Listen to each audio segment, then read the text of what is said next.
I've heard many people say that Hollywood is lacking original ideas, but I've got to say 2020 has released quite a few gems, some of which have appeared on our top 5 best list of the year. So I'd say it's been a pretty decent year for film as it stands, but of course with every best list we have a worst list, so let's give you our top 5 worst films of the year so far. Starting with number 5, and we have Moonfall. I've put this movie at the bottom of the list because at least there is a bit of that so bad it's good entertainment towards the end, I thought, but for the most part it is a very boring film. Like, I do enjoy a disaster movie now and then, and the director Roland Emmerich has sort of got a name for himself for doing these sort of films. And like The Day After Tomorrow, I did quite enjoy that one, but with this one it felt like he was trying to do too many different films at once and it all got a bit too silly. Coming in with a roar at number 4 is Jurassic World Dominion. If Moonfall is guilty of trying to be too many different films at once, I tell you what, Jurassic World Dominion is going down for a long time. This film was a chore to sit through because you have two main storylines which do eventually connect with each other, but I tell you what, the road to get there was pretty bumpy. And it's a film with dinosaurs involved, but the only thing I sort of remember is the bloody locusts. And when the dinosaurs did get their time on screen, I feel like if they could talk, they'd probably tell the humans to be like, get out of the bloody way, I'm trying to have a fight here. And this one is a shame because I thought this one had the ingredients to cook up quite an entertaining finale, but it was not to be. And if you want to see how this film ranks amongst the other Jurassic films, we have done a ranking video for all 6 Jurassic films. To the top 3, and it's Morbin time, it's Morbius. This film is not a good film, but what it has done, it has created a lot of entertainment online in terms of the memes. It even came back to the cinema for a little bit because of all the so-called cries to have it back in the cinema for people to watch it,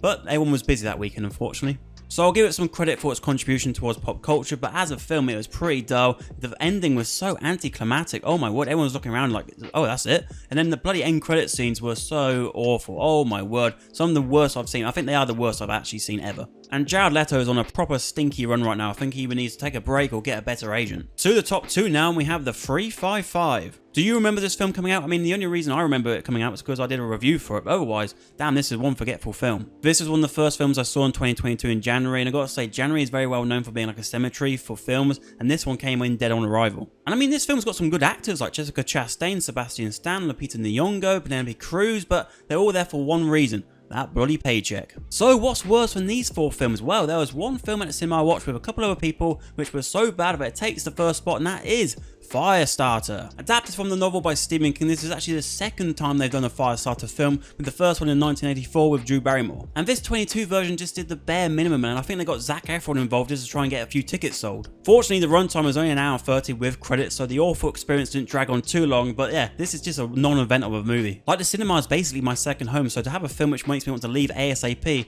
that says something. These are of course just my thoughts on the worst 5 films of the year so far, but let me know yours in the comments below. And if you want something a little bit more positive, on screen right now is our top 5 best movies of the year so far and our rankings for those.